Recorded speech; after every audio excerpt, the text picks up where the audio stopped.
explotar su primera bomba atómica en un desierto de Nuevo México el 16 de julio de 1945. Luego de estallar esta bomba, dejó un cráter de 18 metros de profundidad y de 1525 metros de ancho. La siguiente bomba lanzada fue una de uranio, U-235, y fue lanzada sobre la ciudad de Hiroshima. Al instante murieron 70.000 personas y arrasó con la mayoría de edificios. En la actualidad, los científicos han desarrollado la bomba de neutrón, lo último en armas nucleares. Aquí cabe la pregunta: ¿será que el final del mundo será producto de una guerra atómica? ¿Cómo mantener su cordura cuando el mundo se viene abajo? Este es el tema que hoy nos trae el pastor Adrián Rogers en la voz del pastor Lenín de Llanón.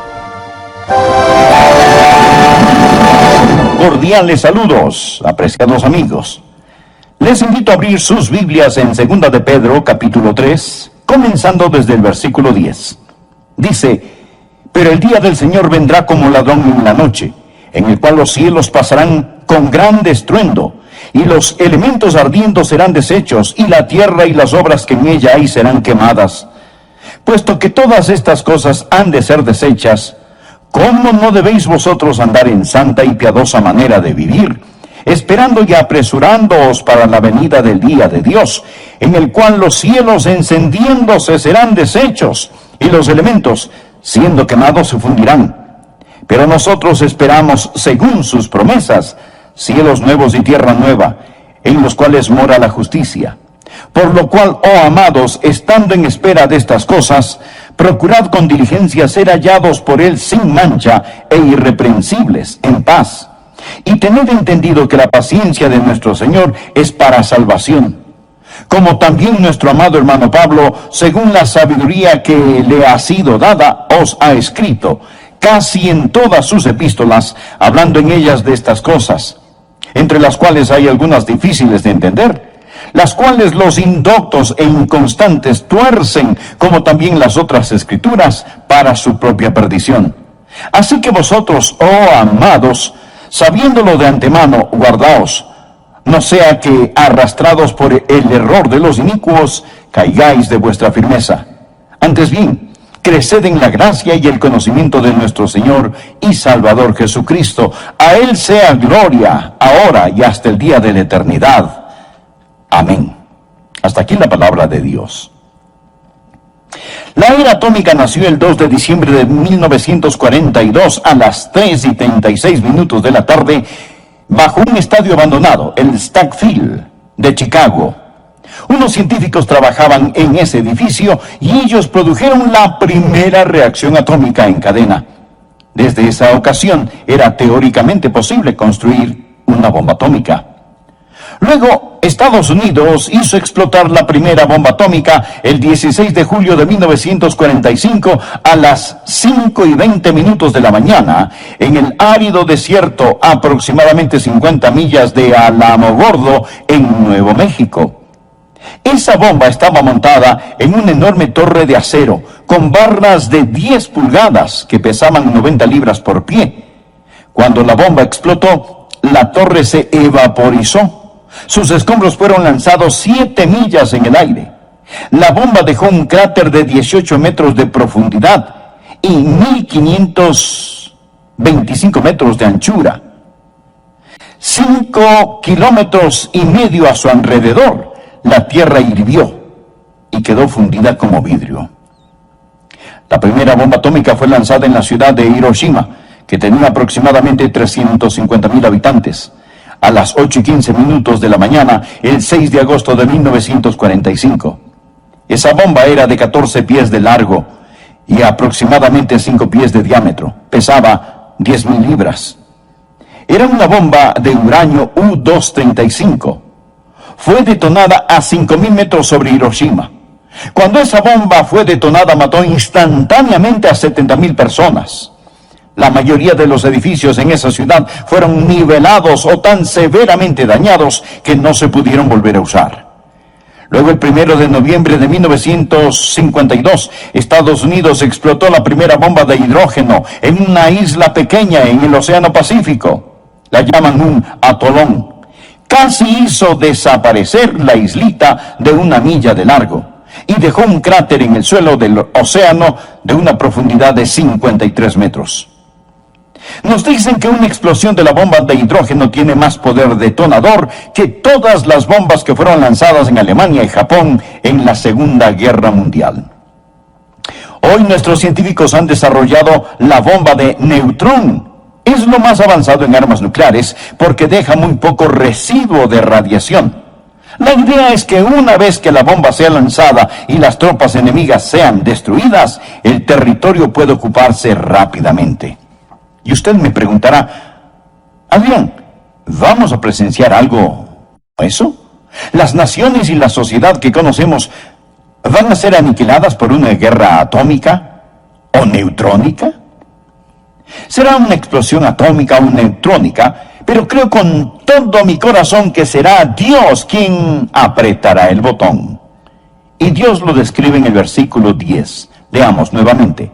Pero el día del Señor vendrá como ladrón en la noche, en el cual los cielos pasarán con gran estruendo, y los elementos ardiendo serán deshechos, y la tierra y las obras que en ella hay serán quemadas. ¿Ve usted la palabra elementos? Los elementos ardiendo serán deshechos. La palabra griega que se traduce elementos habla de los componentes que unen la materia. Y creo que aquí Dios está hablando de la estructura atómica del universo, llamada los elementos. Los propios elementos, los componentes con los cuales se divide la materia, se deshacerán. Mire la palabra desecha en el versículo 11. Puesto que todas estas cosas han de ser deshechas.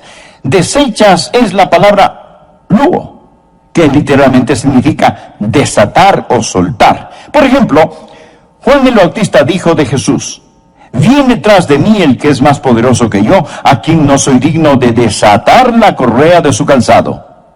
Lázaro salió de la tumba envuelto en vendas y Jesús dijo: desatadle y dejadle ir. Es la misma palabra. Es decir, estos elementos que constituyen la materia serán desatados. Existe algo que los mantiene unidos, que se desatará. Luego en el versículo 10 dice que los elementos ardiendo serán deshechos. La palabra ardiendo es un término médico que significa calor interno, fiebre, calentura. Verá, la Biblia dice que los cielos y la tierra están guardados o almacenados con fuego. En el versículo 7, pero los cielos y la tierra que existen ahora están reservados por la misma palabra, guardados para el fuego. Literalmente significa que los cielos y la tierra ahora mismo están almacenados con fuego. La naturaleza nuclear del universo está toda compuesta de electricidad, que es fuego o cargas eléctricas. Está almacenada con fuego. Y cuando todos los elementos sean desatados en una espectacular reacción en cadena, los cielos y la tierra se quemarán con su propio calor interior. Bueno, tal vez no llegue a ser como estoy diciendo, pero amigo, ocurrirá. Pedro nos habla a usted y a mí en el versículo 11 cuando dice: puesto que todas estas cosas han de ser deshechas, o sea, todo será destruido, ¿cómo no debéis vosotros andar en santa y piadosa manera de vivir? Observe que no es una pregunta, es una exclamación. Él está diciendo, ¿qué clase de personas debemos ser? Él no está haciendo ninguna pregunta. La palabra manera realmente significa de otro modo. Tiene la idea de ser un extranjero, un forastero. Habla de una conducta que no es normal. Lo que él está diciendo es que cuando nosotros, conociendo lo que sabemos, no podemos ser como todos los demás. Nuestra conducta no es de este mundo. Debemos ser diferentes porque Pedro nos ha dicho que somos extranjeros y peregrinos. Un extranjero no está en su casa y un peregrino está en camino a su casa.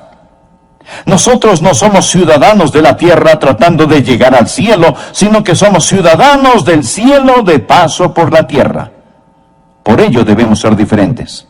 Nuevamente la palabra: ¿cómo no debéis vosotros andar en santa y piadosa manera de vivir?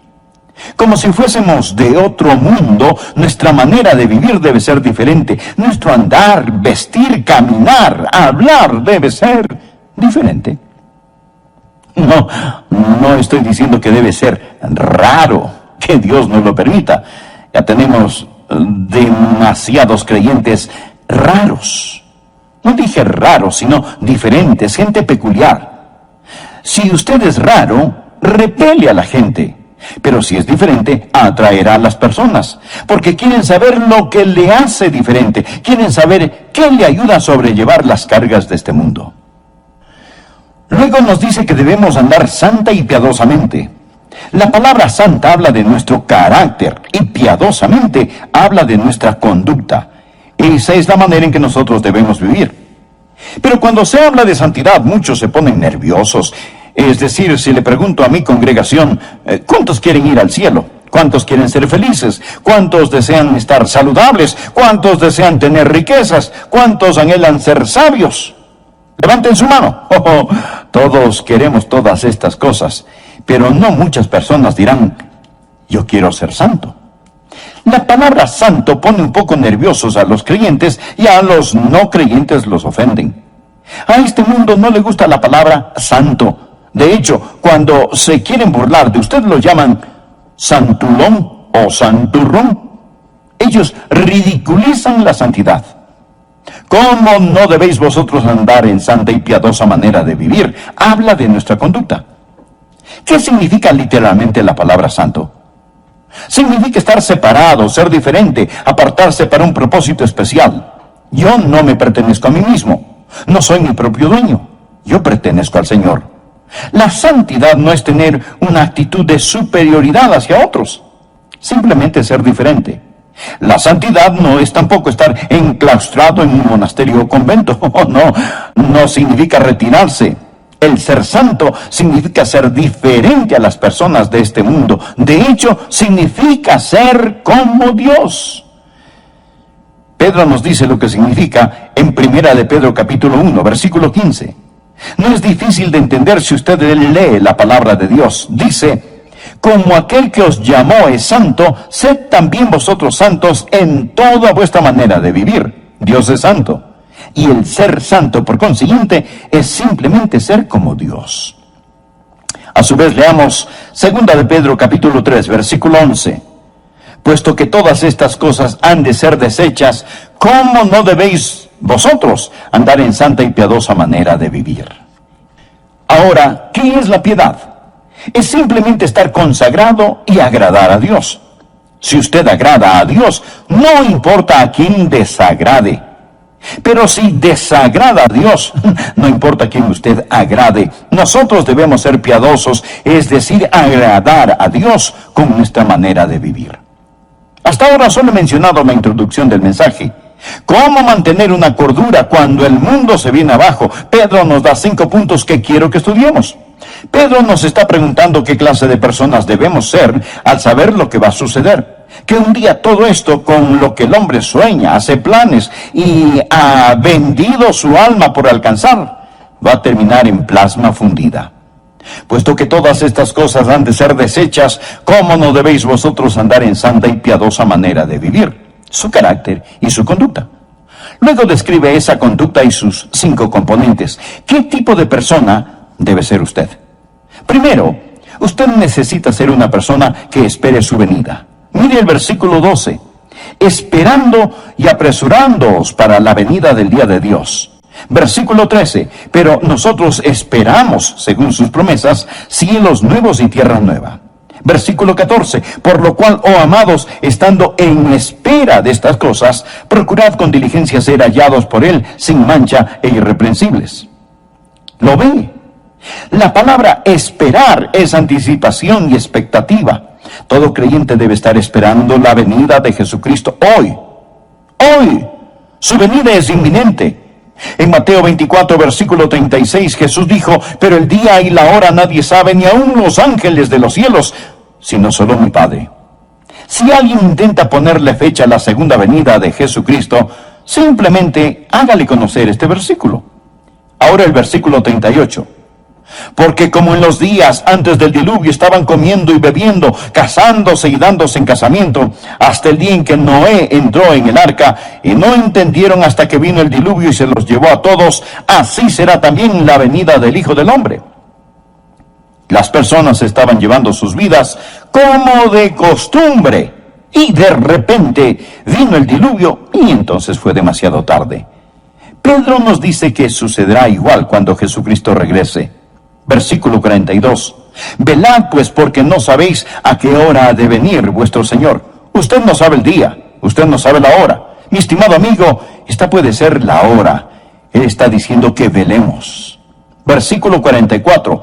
Por tanto también vosotros estad preparados, porque el Hijo del Hombre vendrá a la hora que no pensáis. Y usted dirá, pastor, usted dijo que lo esperáramos hoy. Yo no creo que Jesús venga hoy. Bien, esa es la mejor señal de que sí puede regresar hoy. El Hijo del Hombre vendrá a la hora que no pensáis. Pedro nos dice que esperemos en cualquier momento la venida del Señor, y es por esa esperanza que nos mantenemos puros. Jesucristo nos dice en Lucas capítulo 12, verso 35, estén ceñidos vuestros lomos y vuestras lámparas encendidas. Esto significa estar listos para viajar. Y vosotros sed semejantes a hombres que aguardan a que su Señor regrese de las bodas, para que cuando llegue y llame, le abran enseguida. Debemos ser como siervos que esperan que su amo regrese de una fiesta. Ahora, mire este precioso versículo que tengo subrayado en mi Biblia, el verso 37.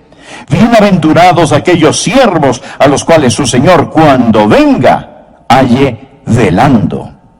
Versículo 39. Pero sabed esto, que si supiese el padre de familia a qué hora el ladrón había de venir, velaría ciertamente, y no dejaría minar su casa. Vosotros pues también estad preparados, porque a la hora que no penséis, el Hijo del Hombre vendrá. Entonces Pedro le dijo, Señor, ¿dices estas parábolas a nosotros o también a todos? ¿Lo ve? Pedro estaba presente cuando el Señor dijo que tenemos que velar o estar preparados, esperando. Versículo 42. Y dijo el Señor, ¿quién es el mayordomo fiel y prudente al cual su Señor pondrá sobre su casa para que a tiempo les dé su ración? Bienaventurado aquel siervo al cual, cuando su Señor venga, le halle haciendo así. En verdad os digo que le pondrá sobre todos sus bienes.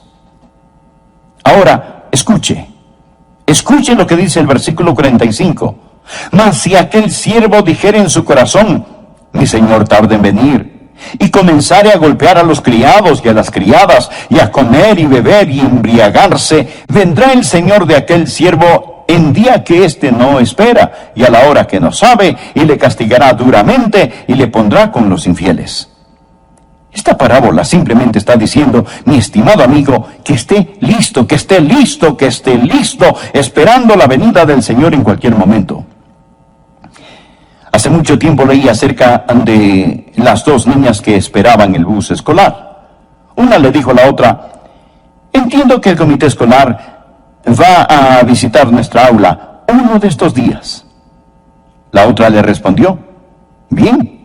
Si eso es cierto, la próxima semana voy a limpiar mi escritorio. Entonces la primera le preguntó, pero, ¿y si vienen esta semana? Bueno, entonces lo limpiaré al final de la semana. La primera le volvió a preguntar, ¿pero qué y si vienen hoy? Entonces, pensándolo bien, apenas llegue lo limpiaré y lo mantendré limpio, fue la respuesta. Amigos, no sabemos cuándo Jesucristo regresará, pero esté esperando su venida. Número 2, no solo debe esperar su venida, sino que usted necesita ser una persona que apresure su venida. Por favor, mire el versículo 12. Esperando y apresurándoos para la venida del día de Dios. La palabra apresurándoos para la venida significa apresurar su venida. Verifiqué con Vincent, un erudito del idioma griego, y él dice que esta palabra apresurándoos literalmente significa causar que el Señor, el día del Señor, venga al ayudar a cumplir las condiciones sin las cuales no puede darse. La oración es una de las cosas que hará que Jesús venga más rápido. ¿Qué fue lo que nos dijo Jesucristo que oráramos? En Mateo capítulo 6, versículo 10, nos enseñó a orar: venga tu reino, hágase tu voluntad, como en el cielo, así también en la tierra. Y esto va a pasar, nada puede detenerlo, mas se nos dice que oremos para que suceda. Amigo, Dios implora las oraciones de su pueblo para realizar su obra, y nosotros podemos apresurar la venida de Jesucristo al orar por ello. Esa es la razón por la cual la Biblia termina con una oración: sí, ven, Señor Jesús. Otra forma de acelerar la venida de nuestro Señor Jesucristo, no solo a través de la oración, sino a través de la evangelización. La Biblia dice aquí que la única razón por la que Jesucristo no ha venido todavía es porque espera que más personas sean salvadas. Mire el versículo 9. El Señor no retarda su promesa, según algunos la tienen por tardanza, sino que es paciente para con nosotros, no queriendo que ninguno perezca, sino que todos procedan al arrepentimiento. El versículo 15 dice: y tened entendido que la paciencia de nuestro Señor es para salvación. Ahora, por favor, una ambos versículos. El Señor no tarda en cumplir su promesa, sino que el Señor es paciente para con nosotros. ¿Y qué es la paciencia de Dios? Él no quiere que nadie perezca. Su paciencia es para nuestra salvación.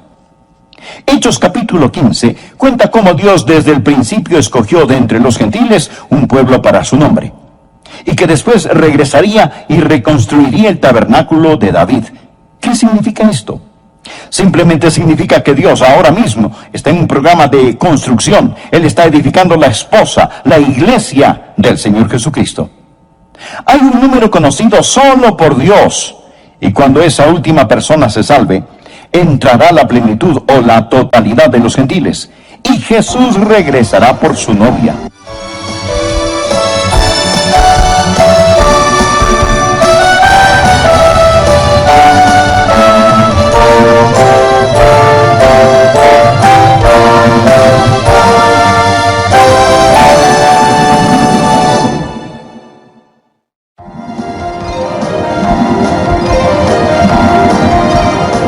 Nosotros no somos ciudadanos de la tierra tratando de llegar al cielo, sino que somos ciudadanos del cielo de paso por la tierra.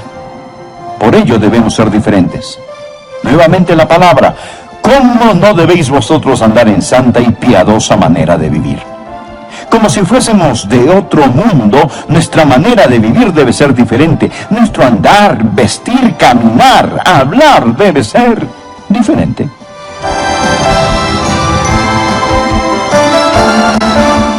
Hola y bienvenidos a El Amor que Vale, con el profesor y pastor Dr. Adrián Rogers en la voz del pastor Lenín de Llanón.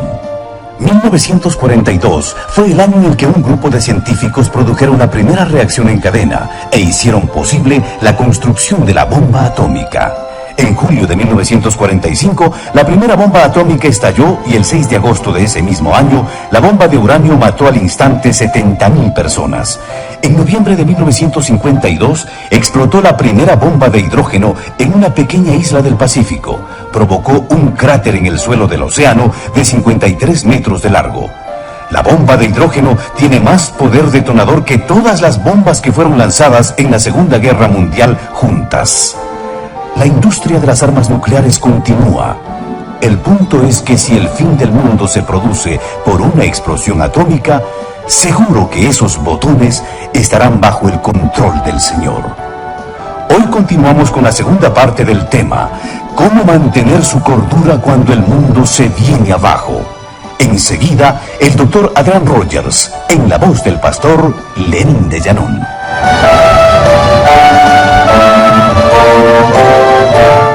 La palabra santo pone un poco nerviosos a los creyentes y a los no creyentes los ofenden. Es decir, si le pregunto a mi congregación, ¿cuántos quieren ir al cielo? ¿Cuántos quieren ser felices? ¿Cuántos desean estar saludables? ¿Cuántos desean tener riquezas? ¿Cuántos anhelan ser sabios? Levanten su mano. Todos queremos todas estas cosas, pero no muchas personas dirán: yo quiero ser santo.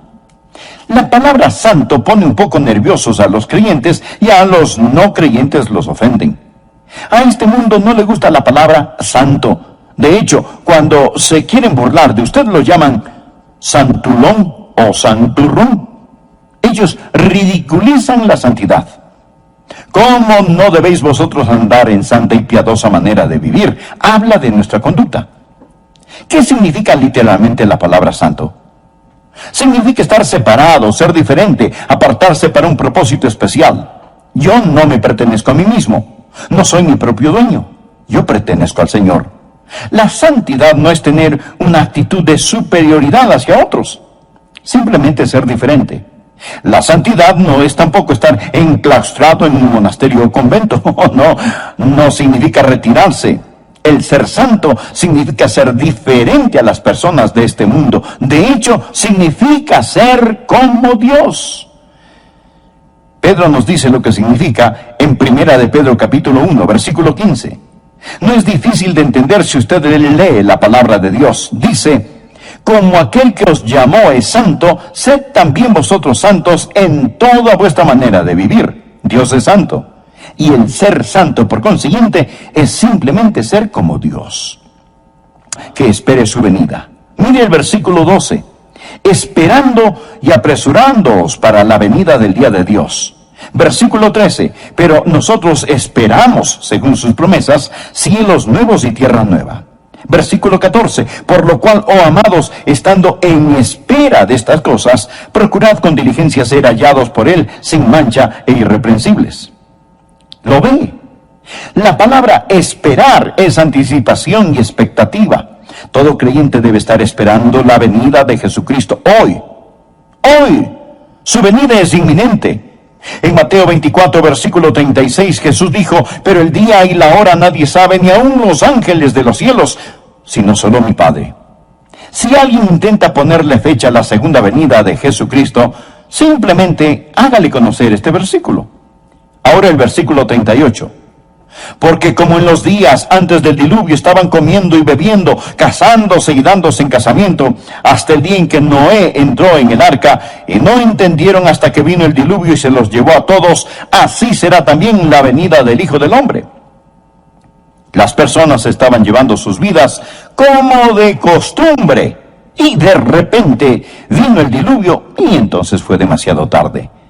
Pedro nos dice que sucederá igual cuando Jesucristo regrese. Versículo 42. Velad pues, porque no sabéis a qué hora ha de venir vuestro Señor. Usted no sabe el día, usted no sabe la hora. Mi estimado amigo, esta puede ser la hora. Él está diciendo que velemos. Versículo 44. Por tanto también vosotros estad preparados, porque el Hijo del Hombre vendrá a la hora que no pensáis. Y usted dirá: pastor, usted dijo que lo esperáramos hoy. Yo no creo que Jesús venga hoy. Bien, esa es la mejor señal de que sí puede regresar hoy. El Hijo del Hombre vendrá a la hora que no pensáis. Pedro nos dice que esperemos en cualquier momento la venida del Señor, y es por esa esperanza que nos mantenemos puros. Jesucristo nos dice en Lucas capítulo 12, verso 35, estén ceñidos vuestros lomos y vuestras lámparas encendidas. Esto significa estar listos para viajar. Y vosotros sed semejantes a hombres que aguardan a que su Señor regrese de las bodas, para que cuando llegue y llame, le abran enseguida. Debemos ser como siervos que esperan que su amo regrese de una fiesta. Ahora, mire este precioso versículo que tengo subrayado en mi Biblia, el verso 37. Bienaventurados aquellos siervos a los cuales su Señor, cuando venga, halle velando. Versículo 39. Pero sabed esto, que si supiese el padre de familia a qué hora el ladrón había de venir, velaría ciertamente, y no dejaría minar su casa. Vosotros pues también estad preparados, porque a la hora que no penséis, el Hijo del Hombre vendrá. Entonces Pedro le dijo: Señor, ¿dices estas parábolas a nosotros o también a todos? ¿Lo ve? Pedro estaba presente cuando el Señor dijo que tenemos que velar o estar preparados, esperando. Versículo 42. Y dijo el Señor: ¿quién es el mayordomo fiel y prudente al cual su Señor pondrá sobre su casa para que a tiempo les dé su ración? Bienaventurado aquel siervo al cual, cuando su Señor venga, le halle haciendo así. En verdad os digo que le pondrá sobre todos sus bienes. Ahora, Escuche lo que dice el versículo 45. Mas si aquel siervo dijere en su corazón, mi señor tarda en venir, y comenzare a golpear a los criados y a las criadas, y a comer y beber y embriagarse, vendrá el señor de aquel siervo en día que éste no espera, y a la hora que no sabe, y le castigará duramente, y le pondrá con los infieles. Esta parábola simplemente está diciendo, mi estimado amigo, que esté listo, esperando la venida del Señor en cualquier momento. Hace mucho tiempo leí acerca de las dos niñas que esperaban el bus escolar. Una le dijo a la otra, entiendo que el comité escolar va a visitar nuestra aula uno de estos días. La otra le respondió, bien. Si eso es cierto, la próxima semana voy a limpiar mi escritorio. Entonces la primera le preguntó, pero, ¿y si vienen esta semana? Bueno, entonces lo limpiaré al final de la semana. La primera le volvió a preguntar, ¿pero qué y si vienen hoy? Entonces, pensándolo bien, apenas llegue lo limpiaré y lo mantendré limpio, fue la respuesta. Amigos, no sabemos cuándo Jesucristo regresará, pero esté esperando su venida. Número 2, no solo debe esperar su venida, sino que usted necesita ser una persona que apresure su venida. Por favor, mire el versículo 12. Esperando y apresurándoos para la venida del día de Dios. La palabra apresurándoos para la venida significa apresurar su venida. Verifiqué con Vincent, un erudito del idioma griego, y él dice que esta palabra apresurándoos literalmente significa causar que el Señor, el día del Señor, venga al ayudar a cumplir las condiciones sin las cuales no puede darse. La oración es una de las cosas que hará que Jesús venga más rápido. ¿Qué fue lo que nos dijo Jesucristo que oráramos? En Mateo capítulo 6, versículo 10, nos enseñó a orar, venga tu reino, hágase tu voluntad, como en el cielo, así también en la tierra.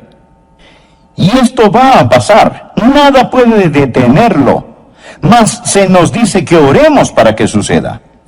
Amigo, Dios implora las oraciones de su pueblo para realizar su obra, y nosotros podemos apresurar la venida de Jesucristo al orar por ello.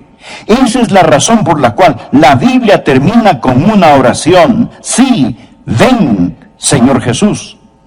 Otra forma de acelerar la venida de nuestro Señor Jesucristo, no solo a través de la oración, sino a través de la evangelización. La Biblia dice aquí que la única razón por la que Jesucristo no ha venido todavía es porque espera que más personas sean salvadas. Mire el versículo 9.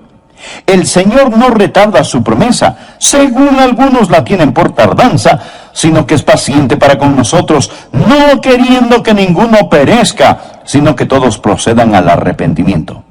El versículo 15 dice, y tened entendido que la paciencia de nuestro Señor es para salvación. Ahora, por favor, ambos versículos. El Señor no tarda en cumplir su promesa, sino que el Señor es paciente para con nosotros. ¿Y qué es la paciencia de Dios? Él no quiere que nadie perezca. Su paciencia es para nuestra salvación. Hechos capítulo 15 cuenta cómo Dios desde el principio escogió de entre los gentiles un pueblo para su nombre, y que después regresaría y reconstruiría el tabernáculo de David. ¿Qué significa esto? Simplemente significa que Dios ahora mismo está en un programa de construcción. Él está edificando la esposa, la iglesia del Señor Jesucristo. Hay un número conocido solo por Dios, y cuando esa última persona se salve, entrará la plenitud o la totalidad de los gentiles, y Jesús regresará por su novia. Tal vez hoy se salve la última persona. ¿Quién sabe, amigo? Puede ser quizás usted al escuchar este mensaje. Debemos trabajar por su venida, principalmente a través de la oración. Sí, ven, Señor Jesús. Y el ganar almas o evangelización, porque cuando traemos almas a Cristo, aceleramos su regreso.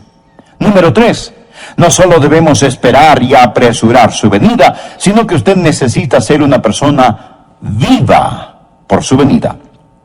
Veamos el versículo 14. No dice sin pecado, no dice puro, ninguno es sin pecado. Si decimos que no tenemos pecado, nos engañamos a nosotros mismos y la verdad no está en nosotros.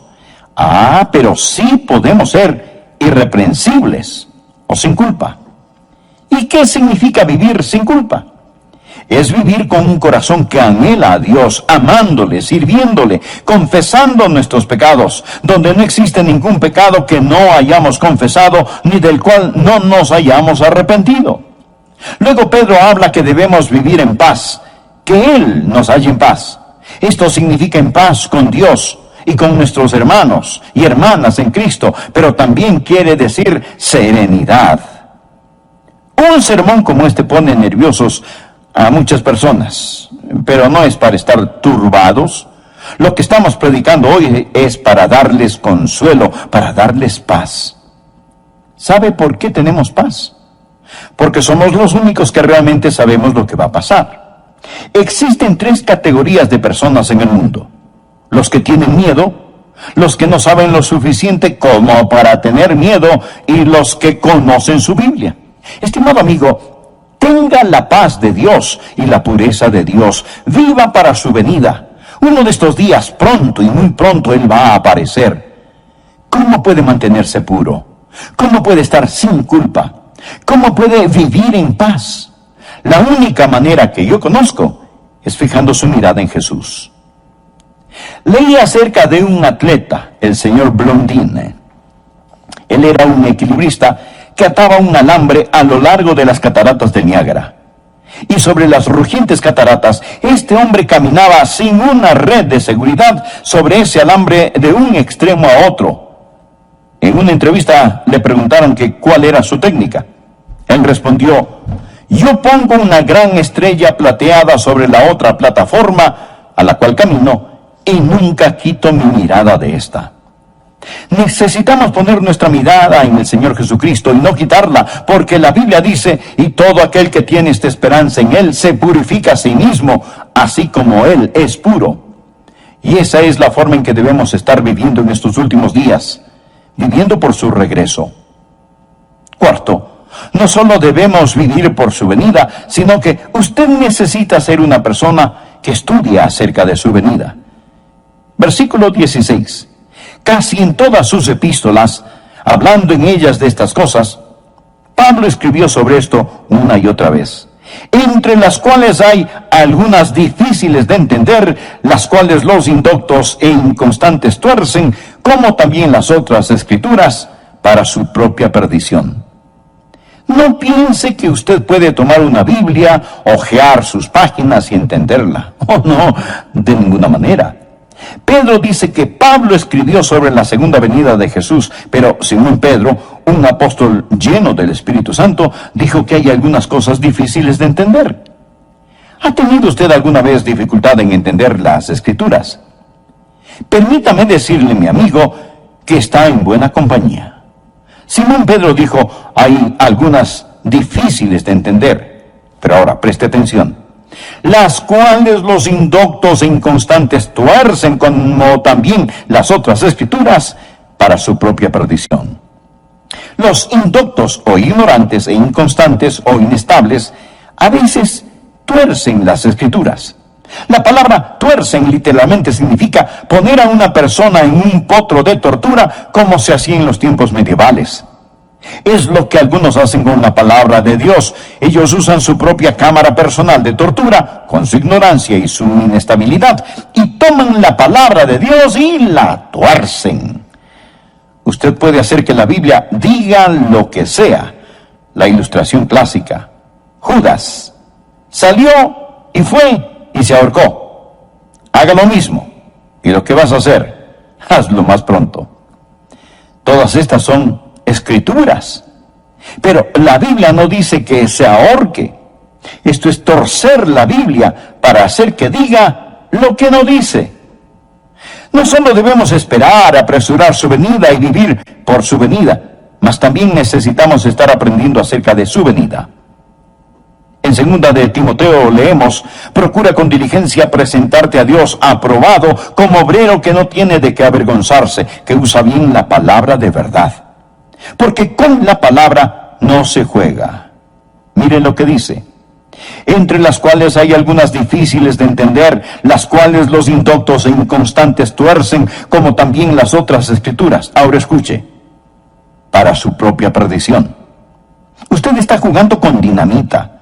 Esta explotará y lo destruirá.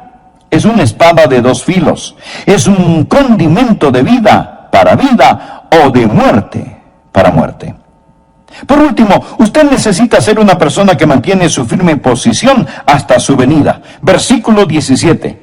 Así que vosotros, oh amados, sabiéndolo de antemano, guardaos, no sea que arrastrados por el error de los inicuos, caigáis de vuestra firmeza. Aférrese a la palabra de Dios, manténgase firme, siga la trayectoria correcta, no caigáis de vuestra firmeza. Ahora bien, Él no habla de caer de vuestra salvación. Él está hablando de caer de su firme posición. ¿Y cómo logramos no caer de nuestra firme posición? Versículo 18. Antes bien, creced en la gracia y el conocimiento de nuestro Señor y Salvador Jesucristo. A Él sea gloria ahora y hasta el día de la eternidad. Amén. ¿Sabe cuál es la forma de no caer de su firmeza? Creced en la gracia y el conocimiento. En el idioma griego literalmente dice, siga creciendo, simplemente siga creciendo, crezca en gracia y crezca en conocimiento.